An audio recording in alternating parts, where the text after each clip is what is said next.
Welcome to the Mawazo Ideas podcast, where we delve into the inspiring journeys and groundbreaking research of African women researchers shaping the future of the continent. Previously known as the Nairobi Ideas podcast, the Mawazo Ideas podcast goes beyond the research, featuring untold stories from brilliant African women researchers from across the continent. We delve into their everyday realities, their challenges and triumphs, and the solutions they are pioneering for a brighter African future. So tune in every week to explore their innovative ideas, discuss their impact on the continent's development, and celebrate African women's contribution to academia, innovation, and society at large.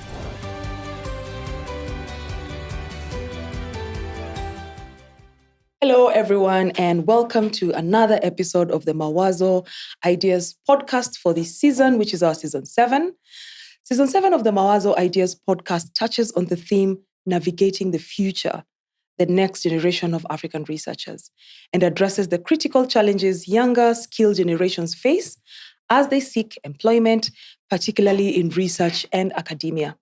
So for this final episode of our season, we will feature a roundtable discussion delving into the lived experiences of young academics navigating the complexities of the African academy. And for this, I am joined by Dorcas Mwigereri and Chebet Koske, who will both explore the embodied realities on the ground for young Africans and the challenges and opportunities that exist in an ecosystem where youth participation is encouraged on paper, but sidelined in practice. And to kick us off, my name is Caroline Mose. I am the Director of Programs at the Mawazo Institute.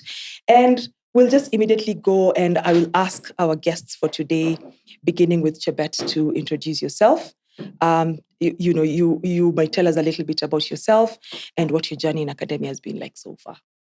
Right. So my name is Chebet and Koske. I am 23 years old. I am a daughter. And I'm currently pursuing my undergraduate at the University of Nairobi, pursuing a bachelor's degree in geospatial engineering. Aside from that, I like to credit myself as a climate advocate, a youth advocate. Yeah, that's basically me. I guess when we continue along, you guys will get to know more about me. But basically, yeah. Thank you so much, Chebet, and welcome to our podcast. Thank you. Next, please introduce yourself. Thank you. My name is Dorcas Mwigereri. I love introducing myself as a superwoman because I'm a junk of all trades. I'll start by my work background, where I'm a research fellow at Aga Khan University, where I'm working on use of artificial intelligence for maternal and mental health. I'm also founder and entrepreneur of Solajiji Technologies, where we are developing cutting-edge technologies to help clean tech companies and renewable energy adoption in Africa specifically. I'm also a PhD IT student in Jomo Kenyatta University, hoping to at least complete my PhD by next year. And aside from that, I'm a mother of one daughter, a wife to one husband, and above all, I'm part of the just concluded Mawazo Fellowship Program. Thank you so much, both of you. And we'll just quickly jump, and I'll start with you because you've just introduced yourself now. And of course, you've said a superwoman, you're doing all these things. And of course, I'm also familiar with your work a little bit because you've just, you're now a Mawazo alumna. And I'm quite familiar with your work on Solajiji. So I'll start with you and ask you, what motivates you personally? You know, what inspires you, or who inspired you to get into all the things you're doing, and specifically into the field where you're now doing work around solar energy? Solar energy. Mm-hmm. So my motivation, I initially wanted to be a medical doctor. Mm-hmm. And then I got some grades. I actually got 2 grades less to go into the JAB program. Yes. I was qualified to go and do medicine. But at that time, I thought of it like my brother was pursuing his master's degree. My sister's was in a private university. So I thought, since I have the marks to take me to another course, I might as well spare my parents the hassle of... That was my thinking then, right? Yeah. So I never thought of computer science. So in that session, I was completely demoralized, right? So I just told my brother, "Hey, select for me any course." Wow. He selected for me computer science, and since then, I think that has been the best decision because it has really helped me mold myself. It has exposed me to a lot of things. So I've with the motivation of just wanting to have the doctor title, I told myself, now I'm not a medical doctor, but there's another doctor I can achieve, right? So I went ahead and did a back-to-back. Immediately after I finished my undergraduate, I started my master's, completed in 1.5 years. Wow. Then now took on my PhD, which I'm working on completing. And I've always wanted to do a research that is impactful and just not doing research for the shelves, but research that can generate income, create jobs. And that is how Solar Gigi came to be. So from research to commercialization, how are we going to conduct ourselves such that we just don't go to school to study, to be called professors, to be called doctors, but to also impact lives by creating employment and also helping the economy of the country. Right. So that has been my journey in terms of the solar GG and the solar forecasting using AI and ML. I feel you because I also wanted to be a doctor. And then I settled for this other doctor. And then people tell me I'm a doctor that cannot even write for them prescription. And if they're sick, I can't help them. But that's, a story for another day. Chebet, what has been your own journey and what inspires you? All right. So for me, I got the opportunity to study at Alliance Girls High School. And being in Alliance, you're basically being pushed to do a lot of STEM-related courses. Oh, really? Basically. I went to Alliance group. Yes. I have mentioned it. It. But so somehow you are pushed to doing such courses. So when we're choosing our courses, I ended up just writing just partially, not just fill those blanks. I really didn't even know what it was about. I actually wanted to do civil engineering. And then, so when our results came, the civil engineering class was full and the school advised me do just partial. So I just dived in into what it was. And I was like, this is interesting. And that's how I found myself in just partial engineering. But in terms of climate advocacy and youth advocacy, I feel like this has been a passion of mine since way back. I was one of those girls who used to look at Wangari Maathai like, mother. Yes. So found myself wanting to do more and researching more about women in such places and spaces. And found myself here. Found yourself here. Yeah. All right. I want to read some statistics for you. Then I ask you a question around that. Okay. So the United Nations reports that 70% of Africa's population is under the age of 30. I'm sure we all know this. Okay. Highlighting the much discussed youth boom in quotes on the continent.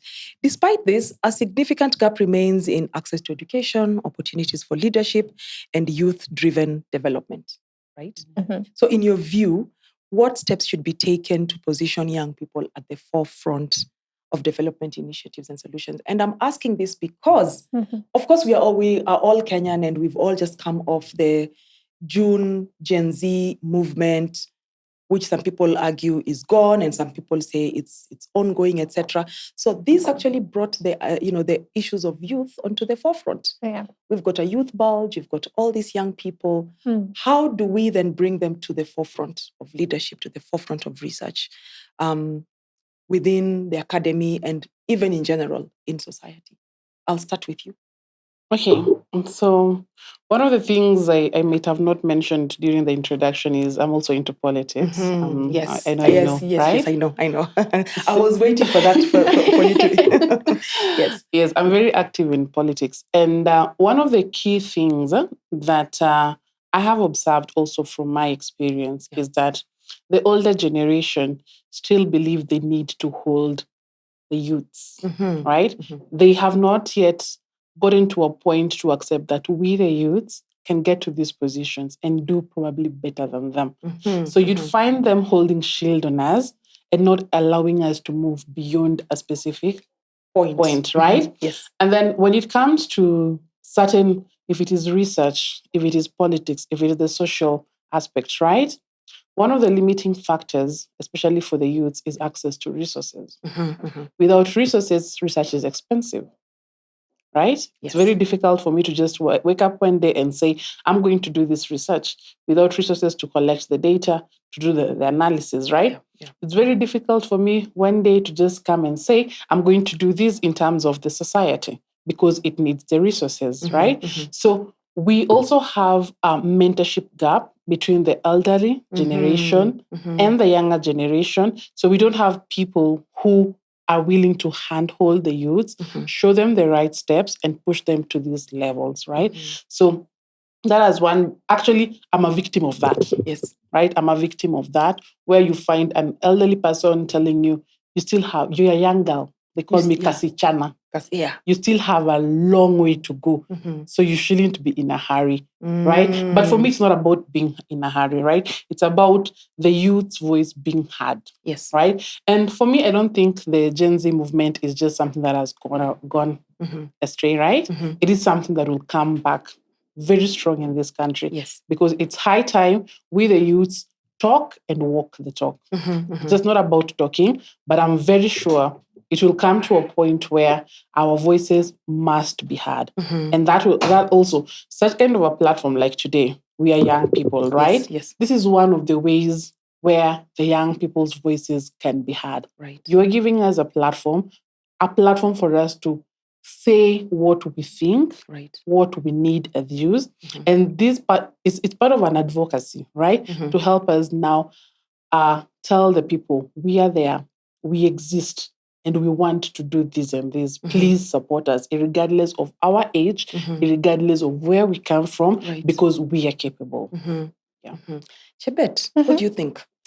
I completely agree with her. I completely agree in terms of people, the people that have come before us, thinking there's not enough piece of pie for everyone. There's this notion, so to say, that if we come, we might take away from, the ones that are already there. And I don't think that's true. I think there's enough piece of pie for everyone. The young people, the people that have been there for years. So that mentorship is completely needed. And another thing that I have come to realize is youth are being tokenized. Voices are not actually being heard. You'd find that there's a forum that has been organized by different industry stakeholders, and they'd hold a session aside, separate, for just young people. And for them, it's just because there's this notion of youth inclusion, and they just ask youth to come to the table for them to be tokenized. For their policies to be implemented or something like that. But I do believe that these young people should not just be given different forums or anything. They should be given a seat at those important tables. Those tables where there's policies that are being formulated or anything, we should also have a seat at a table. Don't make a forum and then in a small room somewhere, tell the young people to gather, let them talk, air out their thoughts. And then after that, the things we talked about are not actually going to be, brought where the table actually is. Right. So the issue of tokenizing youth and then feeling like if we empower them, they're going to come for our opportunities. It's not like that. I feel like we need to bridge that gap between each other. Then we can come up with solutions that are intergenerational. Because you guys, the guys that have come before us. Essentially, I could be classified as you guys. Yes. Yeah, absolutely, yes. So yes, you guys could come up with solutions that work for you. Yeah. I can come up with solutions that work for me. But if we work together, these solutions end up becoming long-term. They serve the different generations, and that we are able to achieve whatever we're trying to achieve on what we're working on. I don't know if that makes sense, but yeah. It's making a lot of sense. And I want to also divert a little bit. You've spoken about something, and you've also said the same thing, the issue around mentorship, that we are lacking that cross-generational mentorship, and you termed it as bridging the gap between the older generations and the younger generations. Yes. How would this look like for you? Because I feel when we talk about mentorship, the older generation has got their own idea of what that looks like, and it could be kasichana. umekuja haraka sana, you're coming too fast, slow down, you have time. What would a mentorship look like? Maybe I can start with you because you've just spoken. What would that mentorship look like? Mentorship would look like if you are someone that you've had this conversation with and you've accepted to mentor me, if you're going, say, to this conference, take me with you if it's an open conference, take me with you. And in the process of taking me with you, tell me what is required of me there. There are simple things that I feel like as the Gen Z haven't learned yet, that sometimes is the reason we are put in the other room, like basic etiquette of what or how to address people in a conference. Those are the things I feel like you will not read them in school, but if you have someone who's gone before you who will tell you, when you're in this room, you can address the certain people like this, approach them this way, and this way you can get help or you can be able to understand each other. Yeah. For me, mentorship is basically just showing me the ropes of such things and passing down opportunities to me, giving me what is this? Just showing me where I can access. Say you've done studies on something before and I'm interested in it. You can show me this is the online paper that I read or something. Yeah. Basically, it's just what you've done before that you think helped you. Show me. Show me. I might have a very different interpretation of it from what yours was, and together we can create something beautiful, Yeah, for me. Absolutely. I'm a firm believer of if someone else has built a road or at least a path, you should not also be looking for the path. You should be coming to expand the path. And that can only happen if I show you, this is where I walked. So if mine was a footpath, maybe you can expand yours to a road, and another person can expand that into that's coming after you. A highway. Expand it into a highway. And another person an expressway. And so, exactly. Dorcas, what is your take on that? So for me, mentorship is not all about showing the way, right? Yes. You show me the way and you be willing to walk with me down that way. Right. I want to give an example with my workplace. I've not informed my boss I'll be talking about him, but I'm always very happy talking about it, right? Yes. Professor Anthony Ngugi is the chairman of Population Health Department. Right. And he's my mentor. At JKUAT? No, AKU. At AKU. Aga Khan University. Aga Khan University. So what Professor Ngugi does is, you're interested in I'm interested in a grant, right? We're able to, I approach him with a concept note. He helps me fine-tune it. I actually got a recent grant where I'm working on still machine learning and gestational diabetes mellitus. Oh, okay. So I am the PI and he's the co-I. So you are the PI. I'm the PI. He allowed you to be the PI. Yes. Right. And he's the co-I. Most of the time, he doesn't show himself so much, right? He allows you to do. Right? This was the application process. When I was having a challenge, he doesn't do it for me. So it's not about also spoon feeding. You're supposed to do this, you're supposed to do that. Until we got the grant, right? Another opportunity presented itself where the research project we're doing is under the Data Science Africa project, where it has like 27 projects across Africa. Right. So what Professor Ngugi did is he fronted my name out to be a co-chair of a data governance working group. So that is one of the platforms that has been funded by NIH, which is the major funder of biology-related research, right? So I get to this platform where I'm leading professors, I'm leading doctors, right? And he could have as well taken that opportunity. Yeah, he could have fronted himself as the expert. Yes. But he allowed me to go. So in the recent, this concluded 2 weeks ago, we're in Mauritius. I was fidgeting a lot, like, how am I supposed to lead professors, people who have enormous experience in this, right? But through that experience, I come to learn, like, okay, you might have done this mistake, you correct yourself. If I didn't have that platform, I wouldn't have known how to lead a whole consortium. Right. Yeah. So it's about showing me the way, helping me walk through that path. Don't spoon feed. Don't help someone. Let's say, like, you're supposed to do something in research. I come and write for you your research proposal. No, I'll be able to guide you until a point you're you actually perfect in a Right. perfection. So once I'm done with this grant or I'm done with this co-chair position, I'll have gained a lot of experience that can help you to help sort me of now go to the next level. Right. I see. So showing the way and working with me, but also be willing to step aside Yes. as you're walking so that to allow you to also walk in front, right? Yes. Amazing. Talking of research, in academic research, young people are usually viewed as the subjects of study. It's very rare to see a piece of research that, like now you're saying you'll be the co-author or you're the main, you're the principal investigator. It's usually the other way around, where the young people are the ones coming to do the legwork, they're the ones coming to do the admin work, or they're the ones being researched. So even the whole Gen Z discussion, not just in Kenya, we've seen Gen Z uprisings in Nigeria, we've seen Gen Z uprising in Mozambique, which is ongoing. There's the whole thing going there. So how can we change this? Because, and it's usually a study that is focusing on the social behavior. This is how Gen Z behave. They're coming to protest with phones, with iPhones, and then they go to KFC and they go home with Uber. It's around those cultural identities.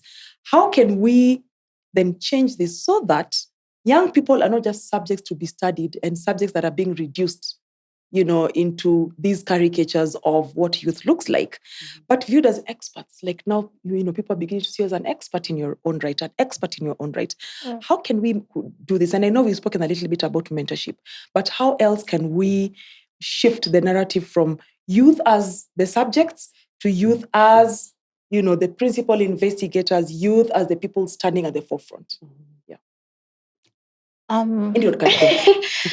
I think I can say, first of all, the youth need to step up themselves. Yes. They need to ensure that they themselves are really equipped for these opportunities. Yeah.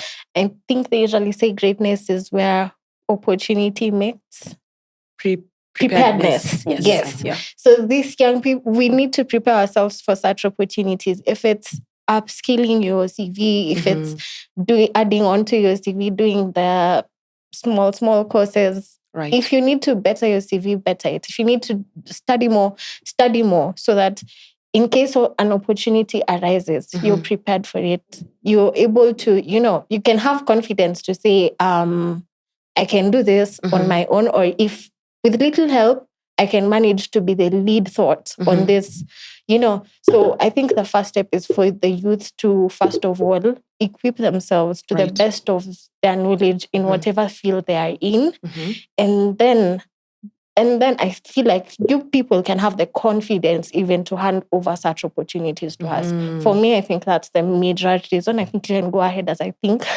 Yes. So on top of what she has said, I believe it's important to have.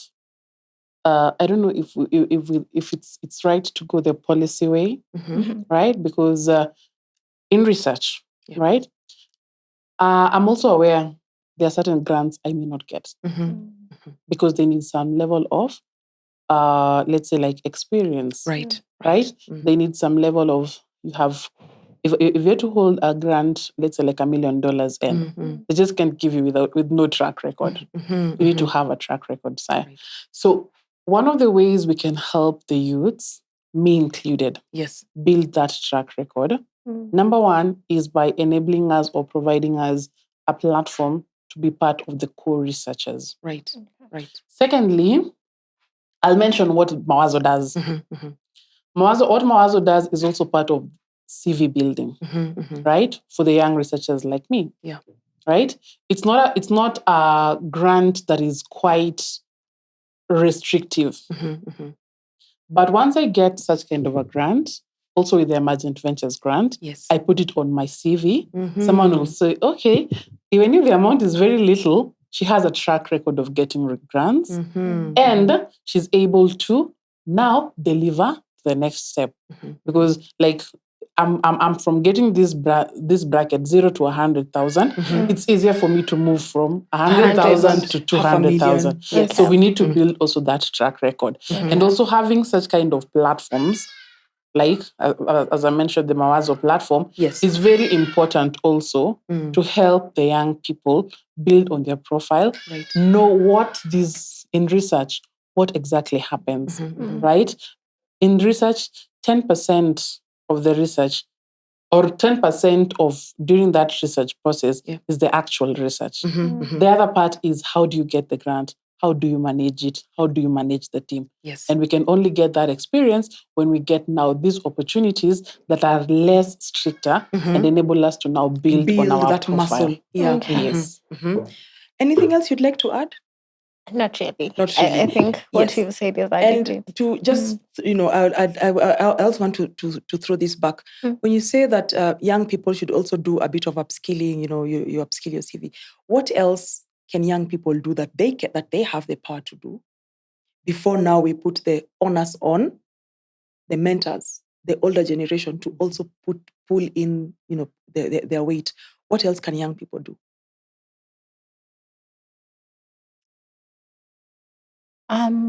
Is that a bad question? No. It's not a bad question. Yeah. We're trying to get it in a way that we don't repeat what we have said. Huh? Yeah. But what can young people do? I think working together also. If we are able to work together and put our thought processes together and come up with something, two heads are better than one. Right. We are able to convince even whoever we are requesting the grant from or the opportunity where the opportunities are, we can do this. Exchanging ideas amongst one another. I think that's one thing that young people should do. So maybe more hubs where they are allowed to interact and network amongst themselves. I think that would be useful. Yeah. For you, the question would be even in the political side, because I'm looking at you as a political researcher, or as a researcher who is also a politician. What is it that you've been able to do, or how far have you been able to go as yourself within that space of, I am this political actor, and what barriers did you meet? And then now from those barriers, to now begin to think, which now goes back to the question I was asking, what did you do, and what more can you do, and then what can other people do? Okay. Yeah. So I'll put it in terms of advocacy. Right. Right? We, the young people, need to, we recognize the fact that these opportunities are limited to us, right? And the only way we can make them accessible to us is by making noise. Let people know we are not satisfied with whatever is happening. Right. Yeah. Right? Let people know we want more for ourselves. Yeah. Right? More that we can achieve and we can also deliver. Right? As from a political angle, the best thing I can do, like right now, is to rally people. Right. Get the young people. We come and have just one voice. Because that is also another thing, right? The elder generation kind of, they ride on the fact that it's easier to split the masses. To split the voices. Yeah. Right? So I have this group, they are dedicated to this party and they are youths. So the moment I split them apart, somebody said the moment the president and the former prime minister came together, there won't be any mandamano. Because they believe mandamano comes from the former prime minister's side, right? Yes, yeah. But the youth need to realize that it's not about the party. It is not about the big wigs. It's about us. It's about our future. Right. So bringing the masses together and having one voice will be very, very, very, very critical, both in academia and on this other side, such that if something goes wrong, we speak in one voice, right? And if the worst comes to the worst, we riot. If the worst comes to the democratic. Worst, it's democratic. Yeah. I think I can add also, even with that making noise, I think you have to also have individual confidence to go for those opportunities. Like get out of your comfort zone and step out. For me to even be here today, for me to end up here today, I was just one day going through Eventbrite, checking what's conferences that I can go to. Right. And I went to one conference, and that's where I met Fiona, and that's how I'm here. That's how you're here. You know, so Absolutely. you have to look for these opportunities yourself. And even when you get those opportunities, you have to be confident in whatever you're saying. I really believe, first of all, we need to do the work as a youth, first of all. In Kiswahili, we say jitume, which means send yourself, you know, put yourself outside there. Empty mouths don't get fed. You need to send yourself outside there for these opportunities to come to you. Yes. I want us to now narrow down to the experiences of young women in the space that we occupy. In episode 3 of this podcast, we spoke with Professor Wandia Njoya about brain drain in the African University. And she touched a little bit on the plight of young women researchers in the academy. What has been your experience? And this is for both of you generally, as not just young researchers, but young women researchers. I'll start with you. My experience has, I don't have that much of experience, but with the bit I have, I think the major challenge I have had is being listened to as a woman, and then also having to balance that out with the other aspects of my life, and still show up for both at 100%. Okay, you can't be at 100%, but, you know, show up the way you are required to show up. Yeah. Sometimes people just don't want to listen to you because you're a young woman. You'll be told, what are you saying? You know? So you just have to either stand up for yourself and say, you know what? I did my research. I did my due diligence. Please listen to me or give me the opportunity. Yeah. And then also that balance between, I'm also trying to buy the latest bag, you know, and still keep up with the latest trends and be pretty, you know.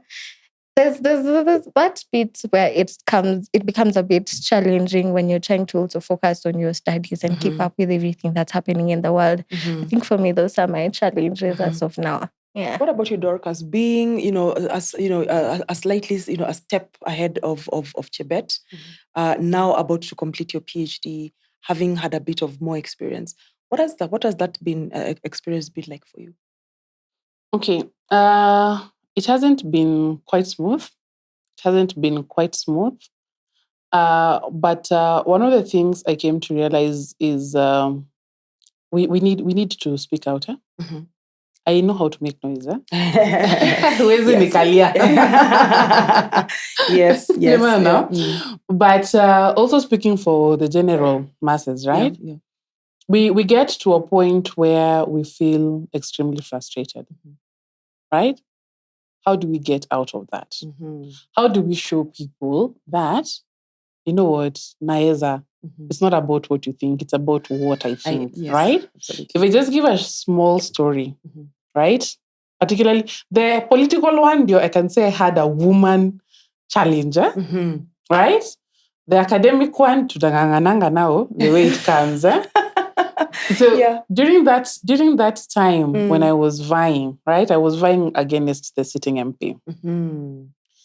Initially, people were like, "No, what are you doing? You were going for MP." Yes, I was vying for an MP, and I used to go door to door. At times, I'd go for a meeting in Ndudhi. So people were like, "We know waheshimiwa come here with Land Cruiser. With How dare you come here with a Piki, with a Ndudhi?" Yeah. So I was persistent. A lot of times, people told me, "You can't make it. You don't have the money."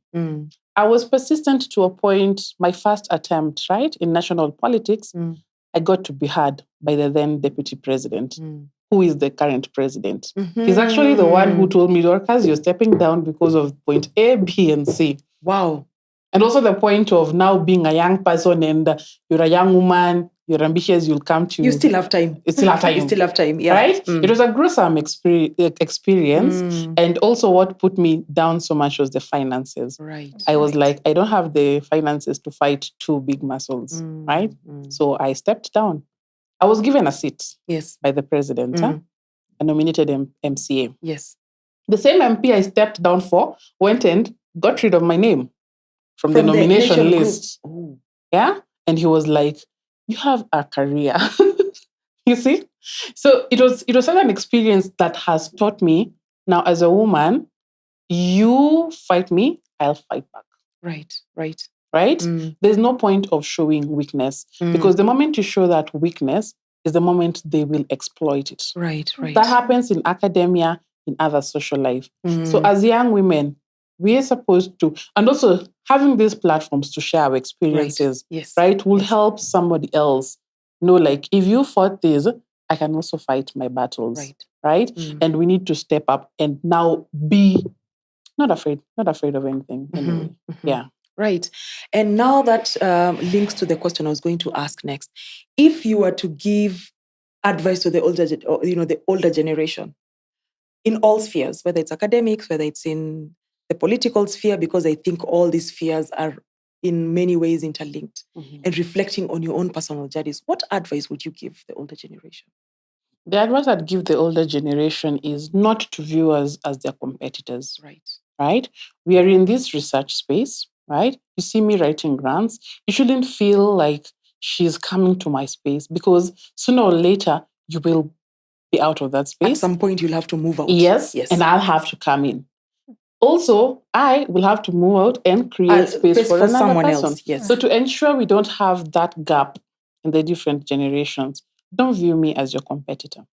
View me as someone who is trying to build herself up, right? And take me as that. Help me where you can. In an instance where we are competing for the same grant, right? If I get it, help me. When you see I'm making a mistake in the implementation, show me the way rather than trying to fight me in the name of taking up your jobs, right? So don't view the young people as competitors, but view them as people who are willing to walk down path and become better in that craft. And also you had mentioned this before in terms of the mentorship, and I think you'd also say the same thing when you said we look like we are fighting for a very small pie. I believe this pie is, it can be an infinite pie that everybody can come with their spoon and eat, and we'll all eat too and be satisfied, right? You were about to say something, Chebet. I think I just remembered another challenge is gatekeeping of opportunities in their spaces. I was sharing with you guys before that when I was actively pursuing my climate advocacy, you would enter into these rooms and there are all these opportunities being talked about, being passed around, but the people who've had access to these opportunities before. And to them, it's like once they give you this opportunity, you're probably going to take it and run with it and take over all the other opportunities. And what I usually say is, you can't be in two places at once. If there's an opportunity in, say, KICC for someone to attend a conference and it's for you in Mombasa, if you know someone who does the same thing as you do, why don't you pass this opportunity to them? Even as a mentor, even from the older generation, if there's an opportunity and it requires a young person, you already know you are not part of that. You are not, and I know we are told this is only for the youth, and then you squeeze yourself in there. You want to squeeze yourself in. Pass over the opportunity. I believe in working together. Let's share these opportunities to be able, so that we can come up with incredible solutions to everything we're trying to figure out in this life. Yeah, for me, it is, let's not keep opportunities. Let's also do our due diligence for the opportunities. Okay. And what advice would you share with your younger self? I'll start with you. Okay. The advice I can share with my younger self is what actually matters most is what you want for yourself. I was actually reading an article about when I was in high school, right? I was working so hard to get an A, right? What happens after high school? Has anyone ever asked you what grade you got in high school? No. Not really, right? Yeah. So at times you'd find people getting grades and they'd end up demotivating themselves, right? So for me, in terms of academia, and also from the experience I've had, I'd actually tell myself, it's not about what people think or what people see. Right. It's about what I want. Mm. Because I'm passionate in pushing out Solajiji and Aga Khan because I'm passionate about machine learning. Yeah. I'd wake up in the morning and do all AI stuff, and then you'd look at, that is the AI girl, because it's what I like, right? So in everything you're doing, right, be it in academia, be it in the social space, Right. do something that gives you satisfaction, something that you will wake up on a daily basis to do. Yeah. And push yourself out, right? So it's not about what the outside world will view. It's about what I view on myself and what I want for myself. Yes. Right. Chebet? What would I tell my younger self? I think I'd tell her, first of all, where you come from does not define you. You need to dream big. Like, sometimes you're told you can only achieve as far as you dream. So expose yourself to different things so that your dreams can become bigger than you ever imagined. Yeah, that's what I would tell her.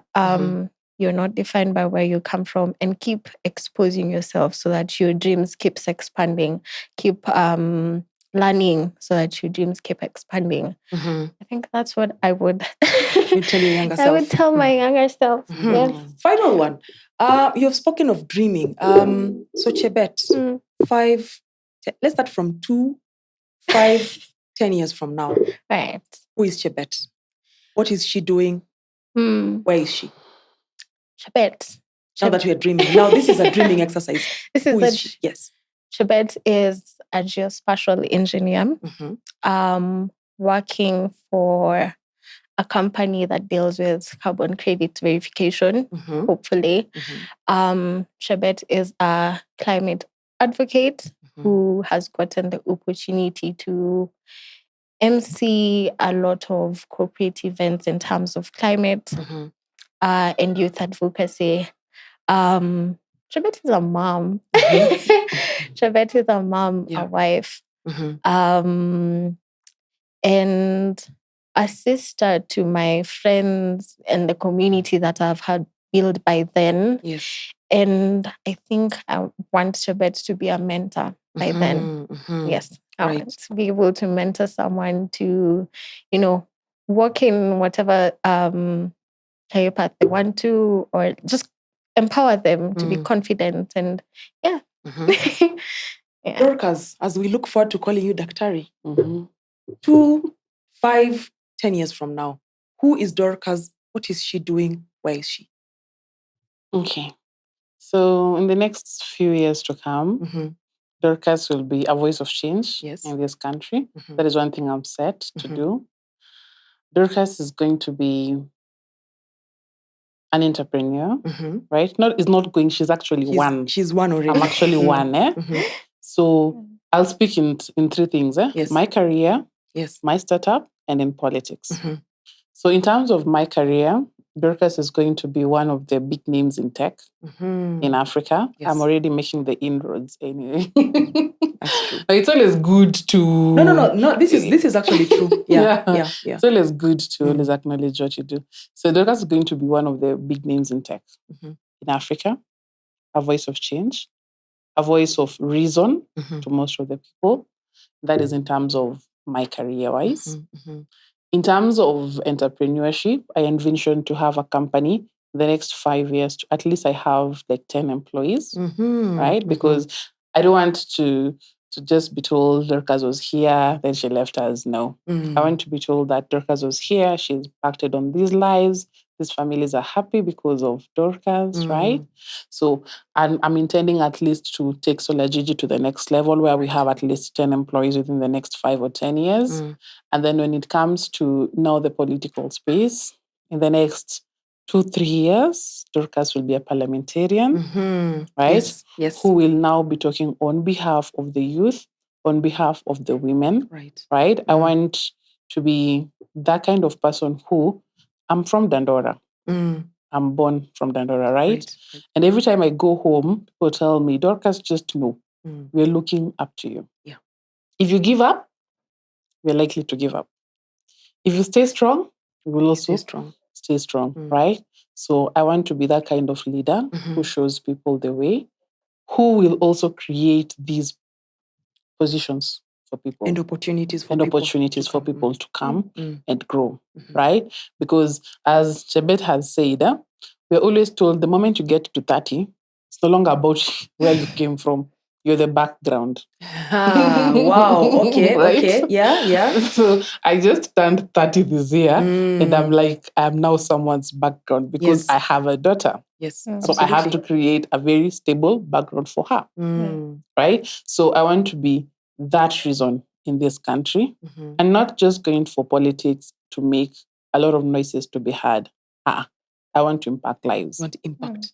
Mm. Yeah, I want people always have a notion of Dandora. Whatever you think of Dandora, you think of crime, you think of the dumping site. Yep. You think about teenage pregnancies. I also think about Ukoflani Mau Mau. Yes. At least you have a good thought on that, yes, right? yeah. Mm. So we need people to know that in these places where people think people don't deserve good lives, right? It's the opportunities that we lack. And having a basic education. Like right now, education is very expensive. Yep. My voice couldn't have been heard if I hadn't gone to the PhD level. Let's be truthful. Wow. Okay. Right? And these are right now when you make education expensive, you're looking out the people who cannot afford. You're looking out me from rising to this position. Right? And we need actually to be part of those discussions and just tell the government, man, you can do whatever you want, but please don't touch on education. Allow the people from backgrounds like Z to rise up. Someone whose parent can only get 100 bob per day, let them go to university, right? Don't make it very expensive for them because how will their lives change? How are we going to get rid of crimes?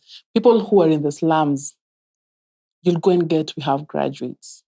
We have people with good grades from their secondary, but they're not able to progress because of these financial hiccups, right? So those are some of the things that I intend to address going ahead. These are very big dreams. And from what I can see, from what I see before me, I think these are very possible. I think you may surpass these. I cannot wait to see both of you doing the things you've said you'll do. And we shall hold you accountable. We know you now. We have your numbers and we know where to find you. So thank you so much for gracing us with your presence, with your intellect, with your minds, and with your hearts. We're very, very grateful, and I'm really, really happy that we actually had this conversation. And to our viewers, to find out more about our guests, find links to information shared in this episode, or to listen again, you can find us permanently at the Mawazo Ideas podcast page at mawazoinstitute.org/podcast.